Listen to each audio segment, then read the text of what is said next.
বিশ্ব রাজনীতি এখন এক বিপজ্জনক মোড়ে দাঁড়িয়েছে। সম্প্রতি আয়াতুল্লাহ আলী খামেনি এর হত্যার খবর আন্তর্জাতিক অঙ্গনে তীব্র উত্তেজনা সৃষ্টি করছে। ইরানের সর্বোচ্চ ধর্মীয় নেতা হিসেবে খামেনি ছিলেন শুধু একজন রাজনৈতিক ও ধর্মীয় প্রতীক নয়, বরং আঞ্চলিক স্থিতিশীলতা এবং দেশের নীতি নির্ধারণের মূল চালক। তার মৃত্যু আন্তর্জাতিক রাজনীতির মানচিত্রে এক বড় শূন্যস্থান তৈরি করেছে, যা মুহূর্তেই বৈশ্বিক শক্তির ভারসাম্যকে চ্যালেঞ্জ করেছে। এই ঘটনার পর বিশ্বজুড়ে নিরাপত্তা ও কূটনৈতিক মহলে উত্তেজনা ছড়িয়েছে, আর সেই উত্তেজনার মধ্যেই প্রকাশ পেয়েছে এক অত্যন্ত গুরুত্বপূর্ণ দিক।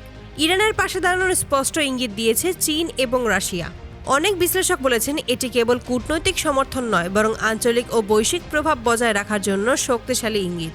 চীনের পররাষ্ট্রমন্ত্রী ওয়াং ই ঘটনাটি আন্তর্জাতিক আইনের গুরুতর লঙ্ঘন হিসেবে অভিহিত করেছেন।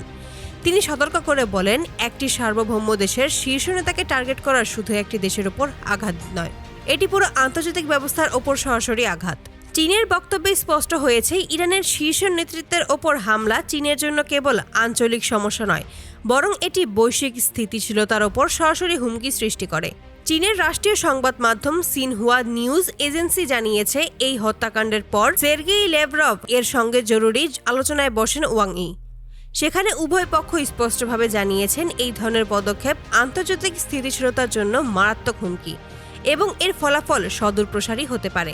বিশ্লেষকদের মতে এই পরিস্থিতি কেবল কূটনৈতিক প্রতিক্রিয়াই নয়, বরং ইরানকে রক্ষা করতে চীন ও রাশিয়ার কৌশলগত অবস্থানের একটি শক্তিশালী বার্তা।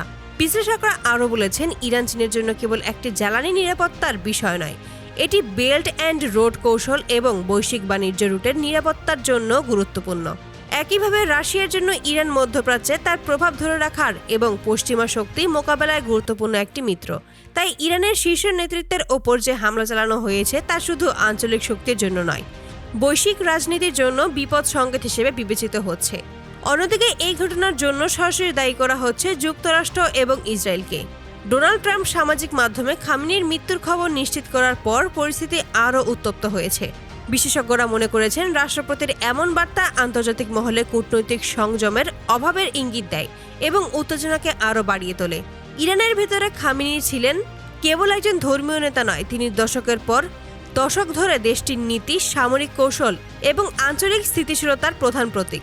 তার মৃত্যুর পর ইরানে 40 দিনের রাষ্ট্রীয় শোক ঘোষণা করা হয়েছে, যা তার প্রভাব ও গুরুত্বের প্রমাণ বহন করেছে। সাধারণ জনগণের চোখে খামেনি ছিলেন প্রতিরোধ ও ক্ষমতার এক অটুট প্রতীক। এখন সবচেয়ে গুরুত্বপূর্ণ প্রশ্ন হলো, চীন ও রাশিয়ার এই অবস্থান কি শুধুমাত্র কূটনৈতিক সমর্থন, নাকি প্রয়োজনে তারা সরাসরি ইরানের পক্ষে যুদ্ধে জড়াতে প্রস্তুত? ইতিহাস দেখায়, যখন বৈশ্বিক পরাশক্তিগুলো সরাসরি অবস্থান নিতে শুরু করে, তখন আঞ্চলিক সংঘাত খুব দ্রুতই বৈশ্বিক সংকটের রূপ নিতে পারে। বিশেষজ্ঞরা সতর্ক করে বলেছেন, যদি সরাসরি সামরিক সমর্থন দেওয়া হয়, তাহলে মধ্যপ্রাচ্যের সংঘাতের আকার ভীষণভাবে পরিবর্তিত হতে পারে এবং এর প্রভাব পৃথিবীর অন্যান্য অঞ্চলেও পড়তে পারে।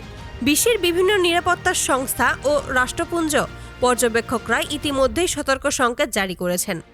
তারা বলছেন, ইরানের বিরুদ্ধে কোনো আক্রমণ যদি বড় আকারের সামরিক প্রতিক্রিয়া জন্ম দেয়, তাহলে তা শুধু মধ্যপ্রাচ্যে নয়, সমগ্র বিশ্বের রাজনৈতিক ও অর্থনৈতিক স্থিতিশীলতাকে চ্যালেঞ্জ করবে। তাই চীন ও রাশিয়ার অবস্থানকে শুধু কূটনৈতিক সমর্থন হিসেবে নয়, বরং আঞ্চলিক ও বৈশ্বিক শক্তি ভারসাম্যের একটি গুরুত্বপূর্ণ পদক্ষেপ হিসেবে দেখা হচ্ছে। সবশেষে একটি বিষয় পরিষ্কার, ইরান এবার একা নয়, তার পাশে দাঁড়িয়েছে বিশ্বের দুই শক্তিশালী সামরিক ও রাজনৈতিক পরাশক্তি, চীন ও রাশিয়া। বিশ্বের চোখ এখন মধ্যপ্রাচ্য এবং বৈশ্বিক কূটনৈতিক অঙ্গনে টিকিয়ে রাখা হয়েছে। প্রশ্ন হলো, এটি কি কূটনৈতিক সমাধানে শেষ হবে, নাকি শুরু হতে যাচ্ছে আরও বড় বৈশ্বিক সংঘাত? বিশ্ব এখন তাকিয়ে আছে, প্রতিটি পদক্ষেপ এবং বিবৃতি এখন আন্তর্জাতিক স্থিতিশীলতা এবং ভবিষ্যৎ রাজনৈতিক পরিস্থিতির জন্য নির্ধারক হতে পারে। ইরানের শীর্ষ নেতার হত্যার পর চীন ও রাশিয়ার অবস্থান শুধু মধ্যপ্রাচ্য নয়, সমগ্র বিশ্ব রাজনীতির মানচিত্রকে বদলে দিতে পারে। এটি একটি এমন মুহূর্ত যেখানে আঞ্চলিক, সামরিক এবং কূটনৈতিক সকল উপাদান মিলিত হয়ে বৈশ্বিক শক্তির ভারসাম্য